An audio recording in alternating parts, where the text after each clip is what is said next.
is up, Zinger Nation? Welcome back to another episode of Benzinga Live. Happy Tuesday, everybody.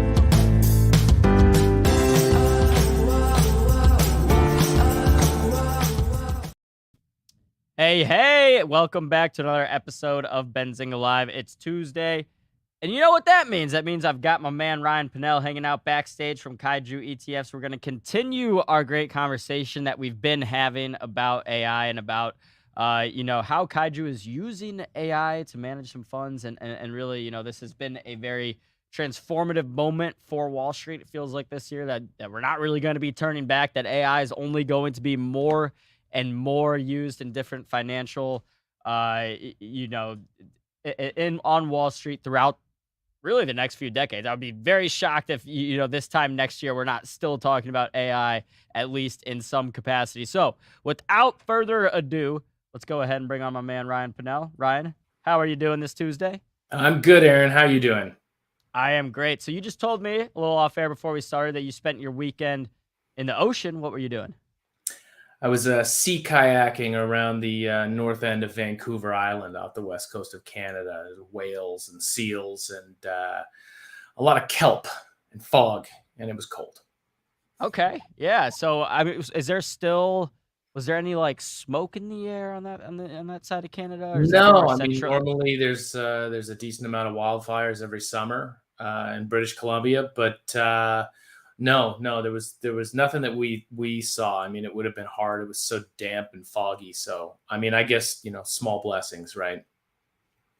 Yeah, I mean it's anytime you get to spend some time in the ocean, we were just talking about it's something that for me, I personally, I wish I got to do more here. I've been in the Midwest, kind of lived in the Midwest my whole life. I've been lucky enough to spend some time on the different coastal cities, getting to jump in the ocean, always great. Yeah, for sure. I mean, I feel the same landlocked generally in Switzerland. Never miss an opportunity to get into the ocean if I can. Yeah, whether it's with sharks or not with sharks, it sounds Which, like. with or without sharks, I'm good either way.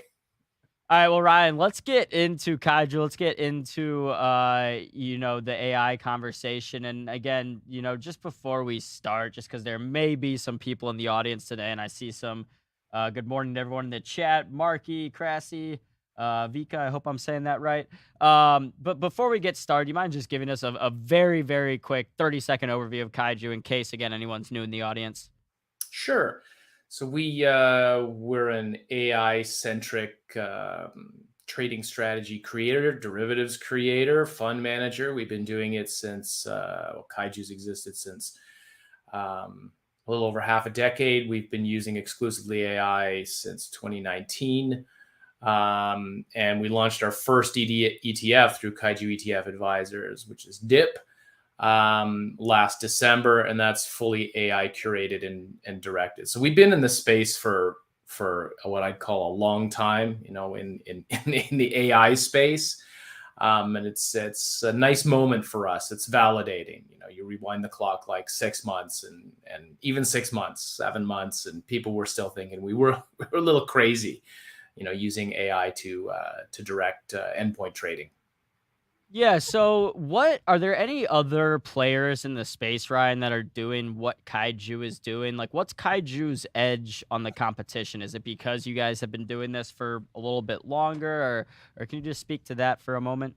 Sure. I think in the AI space, any substantial sell side or buy side institution is now in this space or extremely rapidly getting into this space. So I don't think we're alone in that sense. The advantage, would be the time in the market. It's a hugely laborious process setting up the kind of infrastructure that these AI systems run on. It takes a while to get them refined. They can be very cumbersome despite being really powerful in the beginning, and dialing in application is a big part of that. On the ETF side, I mean, probably less than half a dozen are using AI to make endpoint decisions, right? There are AI thematic ETFs that give you exposure to AI technologies through their holdings. And there are a handful that are using AI as a filtering mechanism. And then human portfolio managers are making the basket decisions and then just a few of us are fully AI curated all the way from start to the endpoint decision. I mean, it doesn't do the trading. We still have humans that process the daily rebalance, but it's all AI from start to finish otherwise. Got it. So, we've been hearing a lot about AI and machine learning. And for a lot of us, like retail investors, we hear these buzzwords and we never really understand like what they mean. And I guess maybe the differences between AI, AGI, machine learning. Can you help us understand what's going on behind the scenes with DIP in terms of how a retail investor can really kind of understand, like in layman's terms, what's going on? Sure. So, I mean, you're going to come across the phrase AI and machine learning. Like, machine learning is a subset of artificial intelligence. So you're saying sports teams or organized sports and football, or organized sports and hockey. Like, it's a Got it. subset of the parent. And what machine learning, and for me, machine learning is the essential component of the most essential component of AI. When you're talking about AI, you're talking about its ability to self-evolve. And everything's getting painted with an AI brush these days. Lots of quantitative processes, different scientific processes within the financial space. But it's not true AI, in my opinion, if it's not able to self-evolve. And so that means that it has the capacity to rewrite a portion of its own code, not endlessly, right? Like we've discussed in other programs. Like, it can't just decide tomorrow, well, I don't want to come up with daily rebalancing instructions for this stupid ETF. I'm going to write Spanish love songs. I'm going to reprogram myself. Like, it just doesn't have that level of autonomy. But what it's able to do is modify the criteria requirements that it has somewhat. So it's looking for specific things. In the case of DIP, it's looking for specific criteria that generally precede a low to high mean reversion, right? So it's looking for these elements in the underlying stock and saying, okay, I've found enough of them and I have a high enough degree of certainty that I'm going to include this in the daily rebalance for DIP. Bang, goes in there. But then over time, it's able to see if there are stronger criteria that it should be including. It's absorbing the stock market, right? So at the tick level every day. So it sees every print of every stock that trades in the United States, price, time, and quantity, the same data we all get. And so it's deciding from that, this signal that I used to see all the time, I'm just not seeing it as much. It's not as reliable as it used to be, but I see this all the time. This pattern over here has appeared. So I am going to include it, and I'm going to shift my consideration weighting to this pattern over here. And so it's able to become more sophisticated over time. We've seen that with DIP in like the last 15 or the last 3 months. The last 2 months, I think it's like 15%. So there's its ability to say, okay, the aftershock of the regional banking collapse has passed. I'm seeing different signals, not different signals, but a slight refinement that I can predate on. I'm going to include that in my consideration, and off it goes. So really, it's the ability of the machine to do that without us. We haven't touched it at all. Wow. So are you guys, I assume still like monitoring DIP's decision making process, for lack of a better terms? Like you said, haven't touched it, but at Yeah. least like monitoring how it's making these decisions, where it's where it's changing maybe some of its patterns or behaviors. Sure. I mean, it's a constant. I mean, it's not just living off on a server somewhere, and we're sort of looking at the performance, going, "Well, that's pretty good. I Yeah. get it's Yeah. fine. It doesn't need anything." I mean, the human part of it, we sanity check it. Obviously, any rebalance that it comes up with, it runs through our portfolio management team, and we look at it before it goes off for execution. But we're not sanity checking its specific selections. I mean, it's able to do this at a vastly superior level to what we're able to do. So you're not, it's doing 2 billion discrete examinations every day before the rebalance. It doesn't come through us and we say, well, gee, I don't know. NVIDIA at that percentage weight, maybe we'll make a tweak. There's no chance we do that. We make sure that it's not insane. There wasn't a mistake somewhere along the way. The technology is not broken. And then as it evolves, yeah, we're constantly, the team that works on DIP is constantly reviewing and analyzing what it's changing, how it's changing it, and trying to a limited extent, come up with why it's changing it. But that's one of the disquieting things, I guess, for some people about AI, is that there isn't a convenient explanation all the time. It makes these changes because it believes that the outcome will be better, and it doesn't really care to explain that in a way that we can understand. So that's where we Yeah. sit, the human level. That makes a lot of sense. I mean, I'm sure it's fascinating, like watching this technology that you developed then develop itself over time while you're kind of taking this like hands-off approach, but still monitoring very closely, obviously. So Ryan, there's been a lot of talk about hallucinations of current AI technology, with some AI researchers saying it is a fundamental part of the technology. The director of the University of Washington's Computational Linguistics Lab said this isn't fixable. It's inherent in the mismatch between the technology and the proposed use cases. Do you agree? I mean, what do you make of this idea of hallucinations in AI technology? What does that mean? So there's I'm sort of going to come at it from two different areas right now, because Okay. there's the LLM hallucinations, large language model, like the Chat GPT hallucinations, where it's, you're asking a question and it's just giving you this like batshit crazy answer, and you're like, where did that come from? So that hallucination, and then on the more analytical scientific side, where you're getting these you know visual field identification problems, where it's like misidentifying an obvious object or a creature or something like that.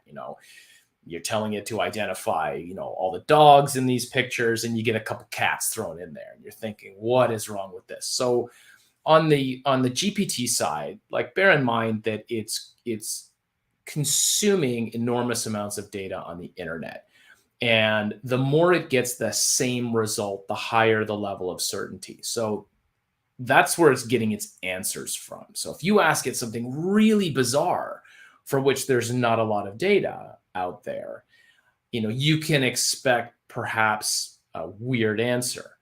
One.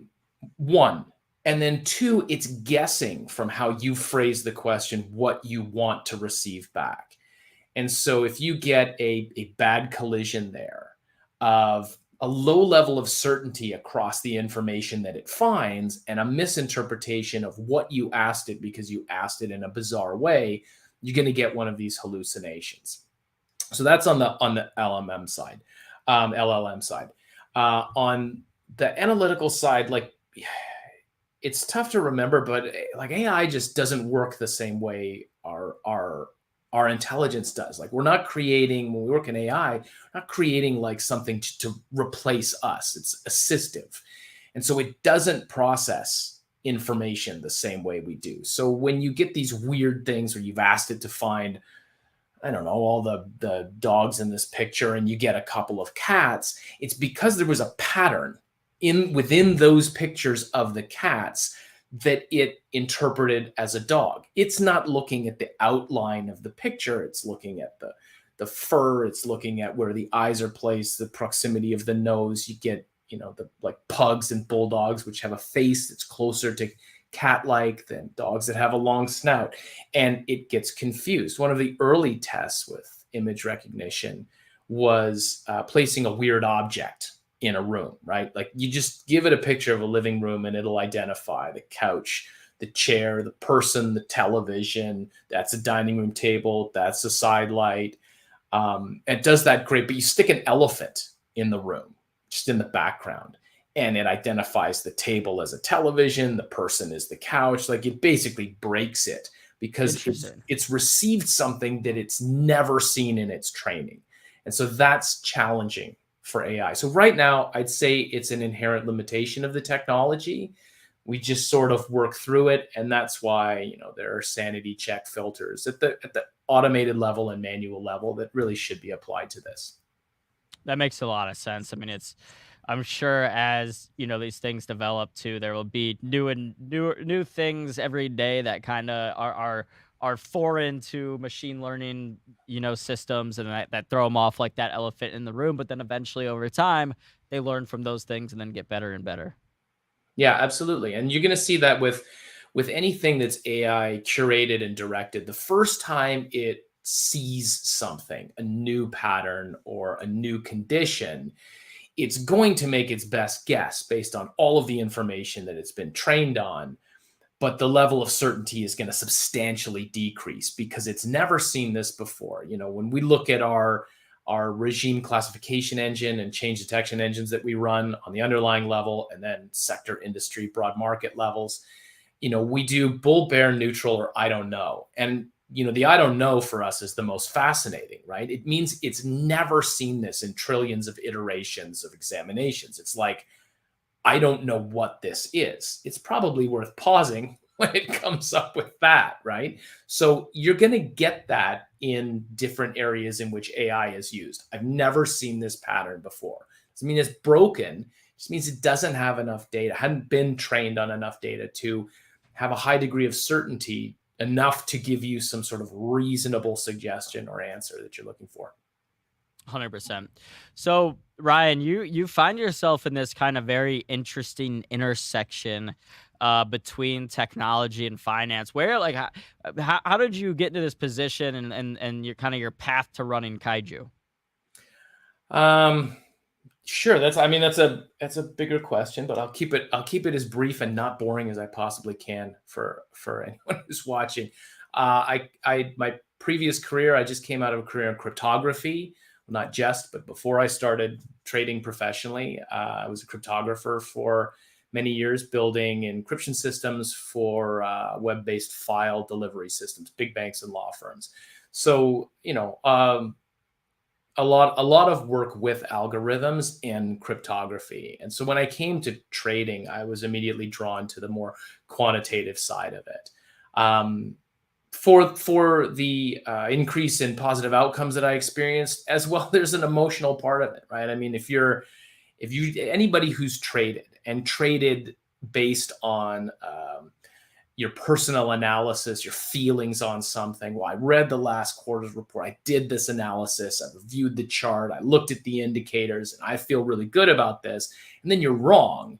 It's hard not to wear that, right? I mean, I'm sure you have been stung at some point with something that you felt really good about. And I'm sure you've gone through periods as well where those things start to stack. When they do, it's emotionally, it's hard to continue. If you're a retail trader watching this, that happens to everybody. Um, and with scientific trading, science-based trading, quantitative trading, however you want to call that trading ideology, you remove the emotion from it, right? You are just trading based on patterns. If the pattern's there, you take it down. If it's not there, you don't. So if you're wrong, that's just part of the subset of decisions that are guaranteed to be wrong. You're going to be wrong some of the time. So you stop having this sort of emotional blow to that. And with Kaiju, AI is the evolution of that. Quantitative trading, I would not do anymore. Not in an AI environment. It certainly has its benefits, starting the process off with the AI, but now you've offloaded it even further. So your question is, how well did we program this system? But at the end of the day, system is responsible for making the trading decisions, and you're determining whether or not those decisions are on model. And if they are, great, good for you. Then you can expect the outcome that you have verified to come to fruition. If they're off model, why? What changed? What do you need to work on? The trading is kind of at the direction of the AI, and that's spares you as a trader emotionally. So that's sort of where we came to this from. Got it. That makes a lot of sense. So Ryan, we've got a couple minutes left. So I want to get to our kaiju kicker, which is this is the part where Ryan is going to embark us with some knowledge, some information about kind of the inside baseball from his career in finance, help us retail investors maybe understand the markets a little bit better. So a lot of retail traders struggle with consistent profitability and professional traders don't. Is this because the pros are just that much better? What can retail traders do to compete with the performance of the professionals? That's a good question. The short answer is no. Professional traders aren't just smarter than you are. They don't have better tools and they don't have better information. So let's get that right out of the way at the beginning. Lots of retail traders sitting there going, if I had, a Bloomberg, or if I had these good stock tips, or if I knew what that doesn't exist. So put that out of your mind. That's not why they're profitable and you're not. It's because we follow specific rules that we're taught that aren't taught to retail traders, but they could be. They're really straightforward. So in the beginning of your career, rule number one, normalize your positions by capital allocation, right? If you are making your trading bets, if you are sizing your positions based on how you feel about something, a level of certainty, you're not so certain, $50, $100, I'm super certain, $2,000, right? Then what you're doing is you're adding a random element to your outcomes.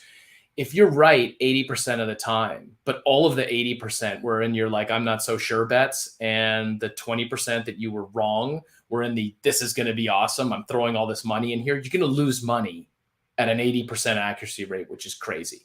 So normalize your outcomes so that you end up with each win equals each loss, right? Dollar for dollar. All your trades are $100 or $50 or whatever it is they are. They're just all the same to start with. Do we do that ultimately? No, we normalize based on asymmetrical return on risk. This is where you start. So thing number one, right? That will actually give you an accurate perspective on how accurate you are as a trader in making decisions. Number two, the biggest thing I could, if the viewers took one thing away from me in any of these segments, it would be this: asymmetrical return on risk. What the hell does that mean? So symmetrical return on risk is 1-to-1, right? Every time you win $1. Every time you lose $1. If you're slightly better than 50-50, you will break even. Why slightly better? Because most retail traders forget the cost of trading, commissions, fees, etc. That eat into your profits. And so that's 1-to-1's not bad, but we don't trade 1-to-1. We trade a minimum of 2-to-1, 3-to-1, ideally. Ray Dalio trades 5-to-1. You want to know why that guy's a billionaire? Because his asymmetrical return on risk is 5-to-1. That guy has to be right 17% of the time to break even. Just think about that for a second. He'd be wrong 83% of the time. Be absolutely awful. And he'd still break even. Being right 1 in 5 times, he's making money. And that's what I don't see retail traders doing. If they have an asymmetrical return on risk, it's inverted. You're in a chat room and some guy is saying, I bought 100 shares of XYZ. I'm looking for 50 cents of upside, willing to tolerate $1.50 of downside. Okay, so every loss will wipe out 3 wins at 75% accuracy, which is nuts. You would lose a little bit of money over time. So that's ultimately the biggest takeaway, is that your return on risk has to be asymmetrical and it has to be not inverted. When you win $3. When you win $2 and you lose $1. And if going into the trade, you plan it out and your stop loss, I hope you're using them and I hope you're sticking to them. If your stop loss is in an area where you think it's going to get tripped prematurely, you can't construct that at least 2-to-1 return on risk. Don't trade that. That's your heads up, red flag. That's a bad trade. So I think those are the 2 most important things you could possibly do are normalize your position size by capital, asymmetrical return on risk, freebie takeaway, small position size. They're really the smallest you can possibly trade, because then you can trade more opportunities. And if you're trading 10 trades a month, could you just be horribly unlucky and have picked the 10 losers out of the 100 you could have traded?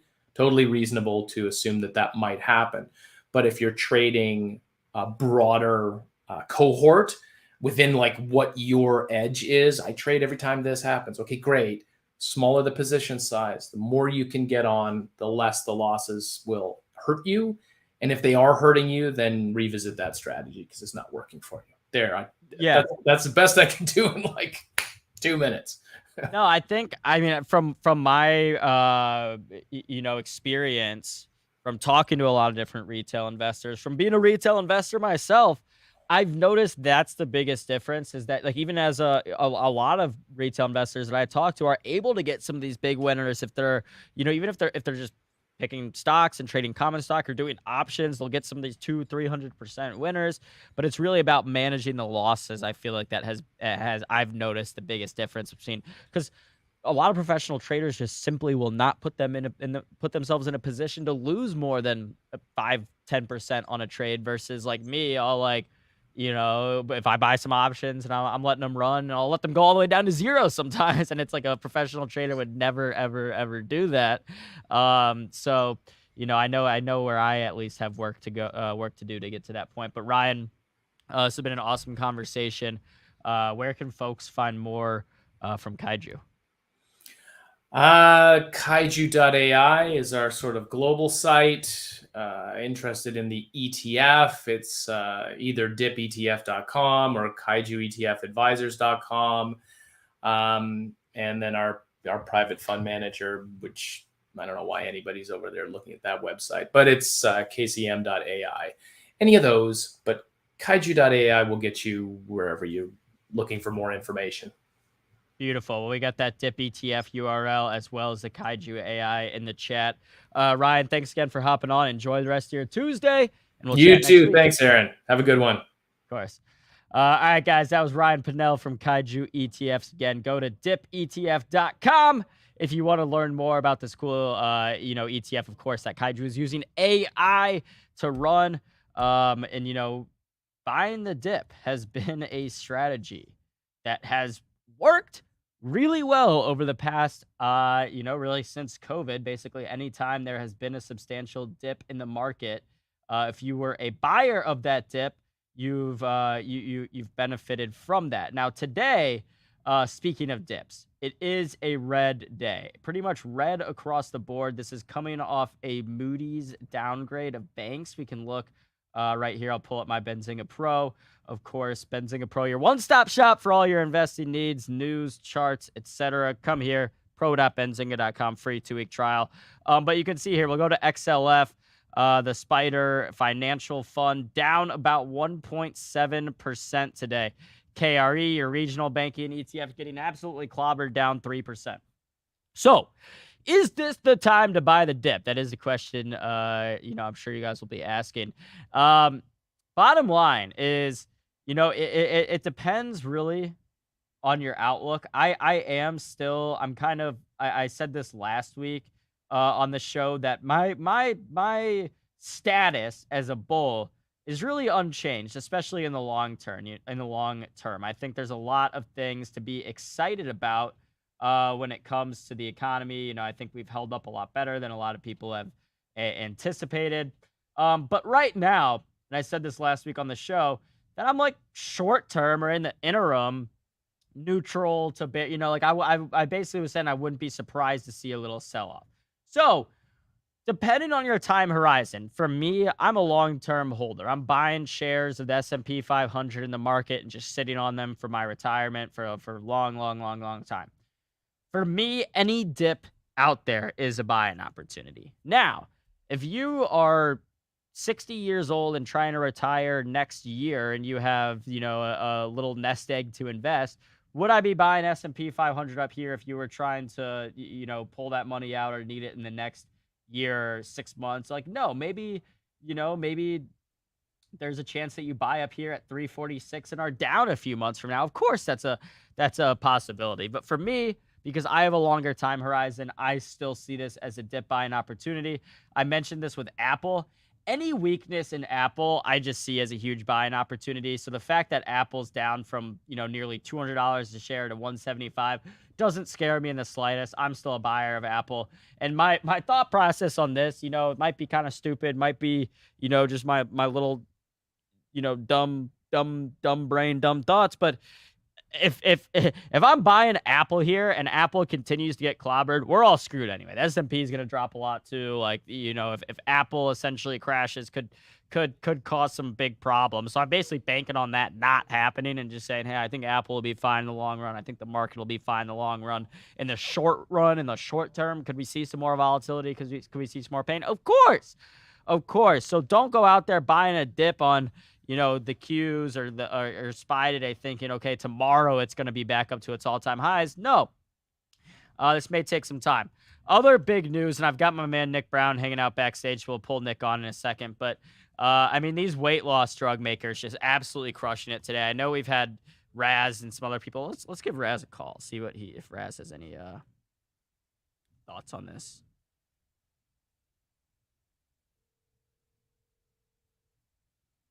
Let's see if we get an answer. Oh man. Sorry, can't talk right now.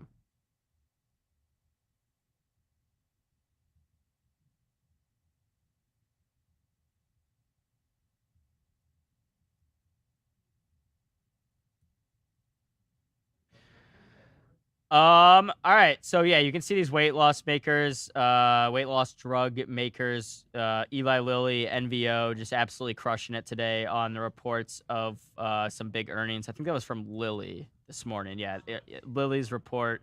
Basically, we'll go through some of these headlines from this morning. 211 EPS versus 199, sales 8.3, 7.5, raises guidance. Novo Nordisk weight loss drug cuts heart disease risk by 20%. I mean, that sounds huge. So basically, just all confirmation that these weight loss drugs have been super popular, making these companies a bunch of money. All right, guys, let's bring on my man Nick Brown. See what Nick's been watching. Let's give Nick our very special Zinger Nation welcome, and say hi to Nick.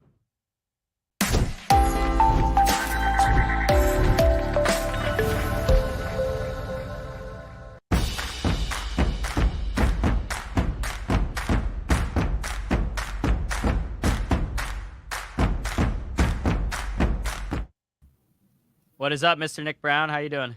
I'm good, AB. How are you on this Tuesday? I'm good. Where'd you want to start off with? Because there's a lot. Let's start with Moody's downgrades. Okay, I was going to say there's a lot of stocks involved with these. So I don't think, last time I checked, I don't think, AB, not one bank stock is positive this morning, given the downgrade. So if anybody is not familiar with what happened, we had Fitch downgrade the United States' credit rating last week, put some worries on the S&P on the general market. And today, or I should say maybe late last night, early this morning, Moody's cut the credit ratings of a host of small and mid-sized U.S. banks, and they placed several big Wall Street names on negative watch. So the firm lowered the ratings of 10 banks, while major lenders like Bank of New York Mellon, U.S. Bancorp, State Street, Truist Financial, Collin, Frost Bankers, and Northern Trust, they're now under review for a potential downgrade. They changed their outlook to negative for 11 banks, and here are the names that people would know: Capital One, Citizen Financial, and Fifth Third Bancorp. Now, among smaller lenders, they're receiving the official downgrade. These downgrades are on M&T Bank, Pinnacle Financial, BOK Financial, and Webster Financial. And if you go through their release of what they're calling this downgrade, and basically they're explaining why this downgrade is, one headline that sticks out to me, or one quote that sticks out to me from them, it says, quote, "This comes as a mild U.S. recession is on the horizon for early 2024, and asset quality looks to set to decline from solid but unsustainable levels, with particular risks in some banks' commercial real estate portfolios." AB, I have to say, I have to disagree with them on a recession call, because we've seen a lot of them pull recession calls. Bank of America and JP Morgan have pulled their recession call for this year. Yeah, I mean, it's funny how, like, you know, it goes from everyone basically being like, oh, we're for sure getting a recession, to everyone pulling their recession calls. And then now, you know, of course, we're getting more of these credit downgrades and whatnot. So it seems like the vibes from the banks now are starting to get a little bit more worried. Yeah, they are. And believe it or not, Moody's right now, they're making headlines. The Moody's managing director of financial institutions is making comments to Reuters. And these headlines just crossing, basically saying the U.S. bank downgrades and rating reviews were driven by a profit outlook. The downgrades reflect earnings that were as good as it gets in Q2, and banks face challenges from rising rates, potential recession, and funding costs. Regarding the potential recession, I don't know if you saw, but yesterday or on Friday, JP Morgan's Michael Feroli put out a new note calling and removing their recession call. Late last night, JP Morgan's Marko Kolanovic is in a disagreement with his own colleague, basically saying that they see a higher chance that a soft landing doesn't happen and a recession could be coming. So right there, that just shows that a recession may be coming. It may not be coming. We don't know if a recession is coming. But also that if you're going to forecast, try and see if you can get on the same page with your own colleague.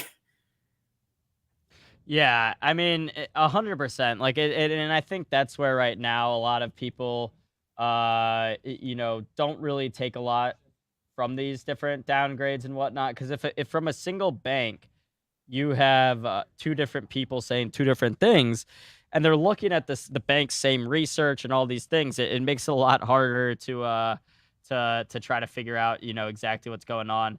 TLT, the 20-year Treasury, getting a big spike today on the news. So we'll see. I mean, this thing's been getting kind of clobbered as stocks have been doing really well, but bonds up today. So yeah, I mean, it feels very defensive out there. Even the Dow, which has been super strong, is down about 1%. So yeah, I mean, it'll be interesting, Nick, to see if today is just kind of like one of those big red days, or if this is the start of where people are starting to roll over and be like, hey, maybe we should be sellers here instead of buyers. Yeah, and it's very interesting to see the different market stats coming out on a day like today. I mean, I've been trying to keep up with the market stats on Twitter. I have a rolling thread going. So you talked about Eli Lilly. They reported earnings this morning, better than expected, raising the guidance. And believe it or not, AB, if Lilly was in the Dow Jones, if it was a Dow 30 stock, it would be adding about 500 points or so right now to the Dow. Something that I don't think is it's a great stat. I have to give a shout out to Mike Zaccardi on Twitter for pointing that out. But other stats like this morning, the SPDR, the S&P 500 Regional Banking ETF, KRE, having its worst day since May 4th. The Volatility Index, VIX, highest level since May 31st. Apple is down for 6 days in a row. That's the longest sell-off since January 2022. The VanEck Semiconductor ETF, SMH, has its first peak below the 50 days since May. 16 minutes ago, we've recently found the NASDAQ 100 is below its 50-day for the first time since, I don't know, going back to between February and March. So today is kind of a defensive day, but also here come the market stats that we've had that you don't see this since May 14th, since January of last year. We're probably going to see a lot of that. And Art Cashman was out with a new note about 15, 20 minutes ago, basically saying that if the Bulls want to regain this rally, he says, quote, the Bulls need to get their act together by noon. Since it's purely technical reaction, it is tough to look for anything on the headlines to change. If the Bulls want to try and come back and regain this market today, they have about 18 minutes to do so, and I don't think that's going to happen. Yeah. All right. Well, Nick, moving on from the downgrades. I mean, we still got some decent sized companies set to report this week, correct? Yeah, we have Disney on the wire. There was some news this morning, AB, regarding NVIDIA that just crossed about 10 minutes ago, and they say, and I'm pretty sure NVIDIA stock is spiking higher. They say that they're announcing their new GH200 Grace Hopper super chip. They say the new chip to be in production in Q2 2024. I didn't get to have a chance yet to go through the release, given it just crossed about 10 minutes ago. And then regarding Amazon, there was news this morning that they could have another Prime Day. Amazon is holding a Prime Big Deal Days event this October. The CEO of Amazon, or the CEO of the worldwide Amazon stores, in a LinkedIn post this morning says, quote, this October, we're bringing an exclusive shopping event to Prime members, Prime Big Deal Days. They're really excited for Prime members to discover some of the best deals across the countries. He says he can't wait to give Prime members access to exclusive early savings this season, and he's going to share more details when they get closer to the event. So another Prime Day. So this is going to be their second one. And if I remember correctly, I think they hosted 2 Prime Days last year as well. I think so. Yeah, I think Amazon's doubling up here on the Prime. What's better than Prime, double Prime?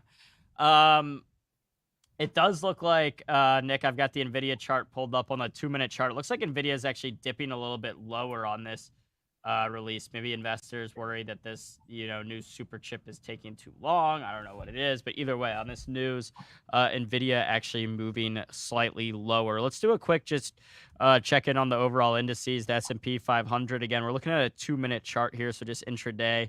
S&P 500 going back, retreating a little bit. Looks like we're moving lower, kind of toward these lows of the days. Going over to the Q, see how tech is holding up today, down about 1.5% on the Qs. And then on your Dow, like I mentioned, showing some weakness, even though the Dow has been really like the strongest out of all the major indices over the past few weeks, at least. Berk B, Buffett had his thing over the weekend. I mean, Berkshire has been on an absolute tear. I think investors were very pleased with the amount of cash that Berkshire had on hand. You can see right here, Berkshire stock now back to all-time highs, $3.63 a share. You had to go all the way back to April 2022, so more than basically a year and a half ago to get back to the last time Berkshire's shares were decided. Did you have any takeaways from their meeting over the weekend, Nick? It was very interesting because they're like the only company that's allowed to report on a weekend. So whenever you wake up Saturday morning, you get to go through the results. But I know the Class A shares climbed yesterday to an all-time high, going back to that chart as well. It just goes to show that they're continuing to buy the treasuries, as they said last week, every Monday. But also going through the release, basically saying that insurance underwriting earnings recorded a 74% increase to $1.25 billion, benefiting from higher interest rates and lower catastrophe losses. The solid performance in insurance helped offset the softness in railroad due to lower volumes. It goes to show that higher interest rates actually benefit some companies and insurance companies. And so Berkshire is part of that company, is part of the crew here owning with their insurance stuff. And so that 74%, I mean, their cash pile grew to $147.38 billion to the end of June. That's near a record and much higher than the $130.62 billion in the first quarter. It just goes to show that there's a different story when we're talking about higher interest rates, how that impacts companies and how that hurts companies, how it can benefit companies. And then when there's lower interest rates, how that hurts companies, and then how it also can benefit some companies. It's going to be very interesting to see what Warren Buffett does with Japan, because he has been doing a lot of overseas investments. Going to see eager to hear his thoughts on China, Europe, Russia, what the overseas economy looks like. But his earnings and everything that Berkshire reported Saturday just basically goes to show that they are benefiting from higher interest rates, that they're not worried. And even I didn't even realize this, but they reported a near $26 billion unrealized gain from its investments, and much of that came from Apple, given their gigantic stake. They say that the tech giant fueled the market rally in the second quarter, climbing nearly 18%, and Berkshire's Apple bet has ballooned to about $177.6 billion.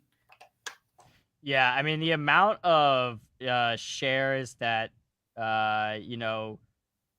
that Berkshire owns of Apple is absolutely insane. And like you said, I think what was it, 160 billion? You go through the market, like Berkshire owns more shares of Apple than the entire value of like Disney, some very major companies. Berkshire owns $160 billion worth of Apple. That amount, that value is, you can go through the list. It's worth more than like, a bunch of really big name companies, Disney, I'll get a full list for the next show, because it's an interesting.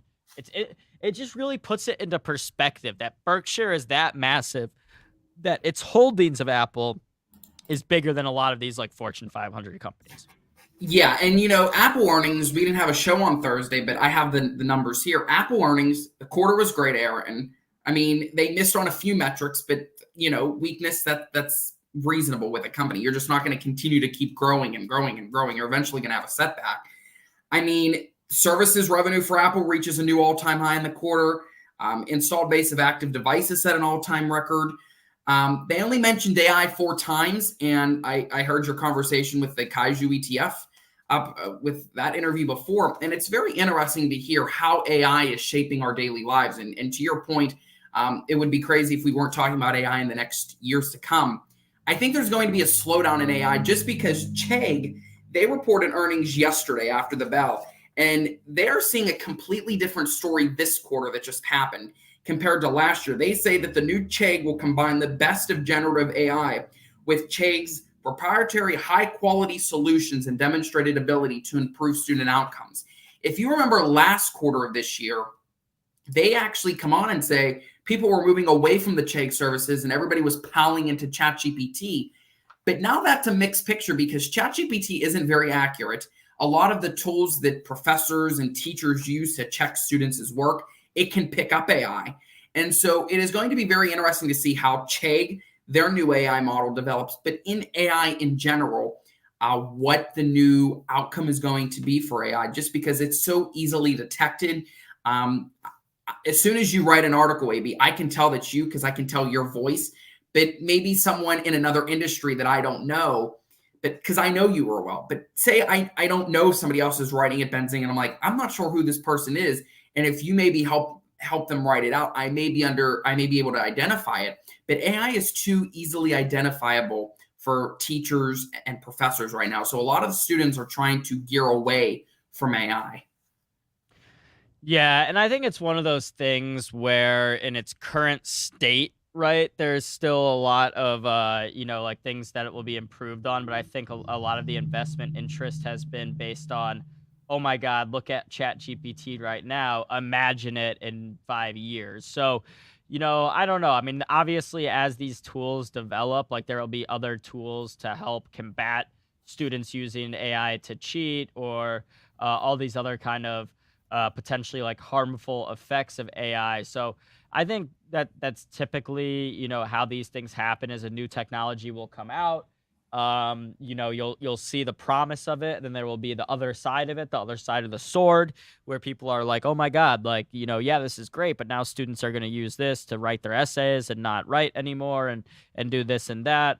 And I think ultimately what typically ends up happening is the technology develops and ends up being beneficial to society, that there are, again, like typically some sort of guardrails. I mean, I remember even as a kid, like or growing up, any essays, anything like that, like we had to turn it into turnitin.com and these other sites that checked for plagiarism. So That's still today at my school. We still use Turnitin. Yeah, I mean, well, Nick, I'm not that old. I mean, I'm just saying, but I mean, Turnitin, it has been moved. I've seen a lot on TikTok and a lot of the and the gram on Instagram that Turnitin can now pick up AI, and so that's really going to put a harm to students trying to just get away with AI, just using some kind of plagiarism. But also, are there going to be new rules with professors and teachers saying, hey, you cannot use iPads, you cannot use computers, you have to write your essay in class? Like, how are they going to have to? Teachers are going to eventually have to rewire or revamp their curriculum to make sure whenever essays are included, AI is not part of the story, even though it may be snuck in here and there. Yeah, and again, I mean, like that. My point in bringing up Turnitin is because I'm sure at some point when just computers and the internet in general became more prevalent, people were like, "Oh my God, this is going to be awful for students. They're going to use it to cheat." And then you have these things like Turnitin that get developed to help combat it. So, yeah, there will be. I mean, again, like we'll still be talking about AI for years to come. All right, going back to not a whole lot of stocks in the green today. Two stocks that are very much in the green: NVO and ticker NVO, Novo Nordisk, as well as Eli Lilly, ticker LLY. And again, this is on the heels of Eli Lilly's earnings this morning. Very strong demand for these weight loss drugs. This was an early, or Raznick was on this stock pick back in. I just looked through my text messages. I have texts with Raz about Ozempic and these drugs back in February and March. So we're in August now. So this was 5 months ago. I just got audio messages from Raz. I have not listened to these yet, so I don't know if they're, what they are. So I guess let's figure it out. Yes, the news today on NVO is spectacular. Not only does it help you lose weight, but it potentially helps you reduce the chance of a heart attack. 1,000 people and then 200. It reduces the chance of a heart attack. It's really positive. Lilly moved on the news too. I still have a decent amount, but I had double the position way long ago. I should never have sold any. Anyway, it's a big mistake, but the cardiovascular thing is a big deal. Reducing the chance of heart attack. It's another thing. I'm definitely staying long Lilly and keeping NVO. These drugs are on the cutting edge, and the weight loss market is a $100 billion plus market. That's the key. The weight loss market is a $100 billion plus market.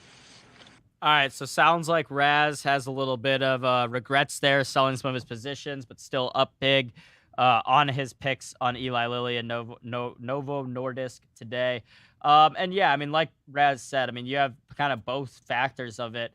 Both of these problems, whether you're talking about, obesity and cardiovascular health, are obviously very connected. And here in America, the biggest healthcare issue is that. So the fact that, however many Americans are out there living with, overweight or with cardiovascular problems or both, these types of drugs have just it's a huge market. And when people see these stats that say, okay, this could help with heart disease, this could help limit your risk for a heart attack, this is going to help drive demand for these drugs. So still early stages. I will say also, I've been seeing some kind of, I don't want to say horror stories, but I want to say like, I have been seeing some stories about people's side effects from Ozempic and these other weight loss drugs that might change the perspective from, okay, this is just like a complete miracle drug. This is going to help us all get skinny and look beautiful and everything, that it might not be. I mean, typically, Nick, if something sounds too good to be true, it is. And so, again, like, I don't know enough right now about what's been going on with these drugs over the past 6 months, but it seems like to me over time, the benefit is going to way outweigh whatever potential harmful effects there are from these drugs. But I think maybe in the interim there might be some more concerns about it. But then over time, I'm sure they'll perfect these drugs, and then hopefully, it has a substantial impact on on the health of a lot of people here in America. Yeah, it's going to be very interesting to see if other healthcare companies, other companies like Eli Lilly and Novo Nordisk, do something like this. But again, Novo was up today, like last I saw, 16-20%.